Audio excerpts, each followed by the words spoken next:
I'm Ryan Wagner from Liberty University, and this week we're discussing local history, preservation, and the importance that certain sites may have on the local community. Here I am, just north of Camden, South Carolina, where the Battle of Camden took place August 16th of 1780 between American patriots and British regulars.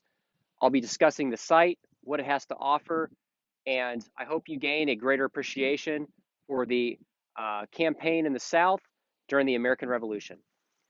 The Continental Army really struggled during the American Revolution in the South.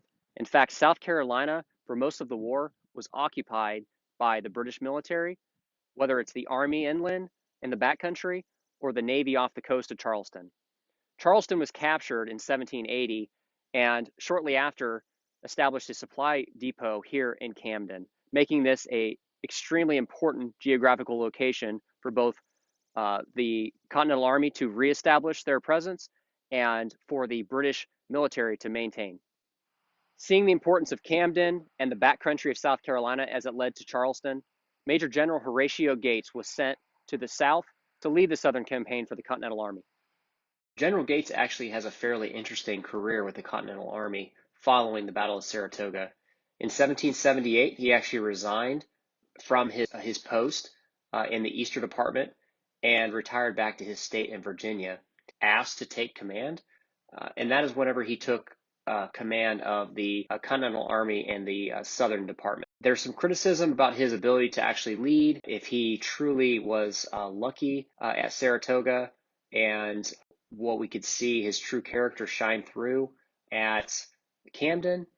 But what is clear is that the militia that it was assigned, trained, and ill-equipped. The types of terrain that the Continental Army and the British military encountered here in South Carolina was unlike what many of them were used to. Most of the militiamen on the continental side were from Virginia, namely in the mountainous areas, and in Maryland. As you can see here in near Camden, the terrain is relatively flat and there is a lot of underbrush. You can only imagine trying to traverse this, pulling cannons, equipment, and have limited supplies. Just some numbers here at the Battle of Camden. American forces, in fact, had 3,700 soldiers, while the British were outnumbered by 2,200 soldiers. The British were led by Lieutenant General Charles Cornwallis, which is also a very famous name. Now, just looking at those numbers alone, almost 4,000 American regulars and just over 2,000 British soldiers, you would have thought that the Americans would have a commanding lead. But as we have found through history, the American patriots did not succeed. And in fact, the battle at Camden was a horrible defeat and an embarrassment for Horatio Gates. I'll talk briefly about what actually occurred at the battle. As General Gates was traveling south from Charlotte towards Camden, they were not expecting a battle or to encounter any British troops. And at the same time, the British military was traveling north near Camden when they encountered one another. Neither one of them were necessarily prepared to fight at that moment. However, they had no choice. As Gates traveled south towards Camden, many of the locals that supported the British government alerted Cornwallis at his headquarters in Charleston. The commander immediately left the city and began to gather his troops in the area. As the army approached one another near Camden in the morning of August 16, 1780, they encountered one another on the battlefield. There was a brief skirmish between the two, and Gates made some critical errors. 18th century warfare was much different than what we see today, and as they utilized linear tactics by placing their soldiers next to one another, he had some of the less experienced individuals towards the front of the line and on the flanks. This was a major fault on Gates, as he should have placed his more experienced troops on the flanks in the event that Cornwallis or his troops were to flank them. General Cornwallis is considered a fairly competent general and led a successful career in the British military. Not only did he lead the British military through Camden, but also would later go on to lead successful campaigns in Virginia. And most notably, he's the general that would later surrender to General Washington in 1781.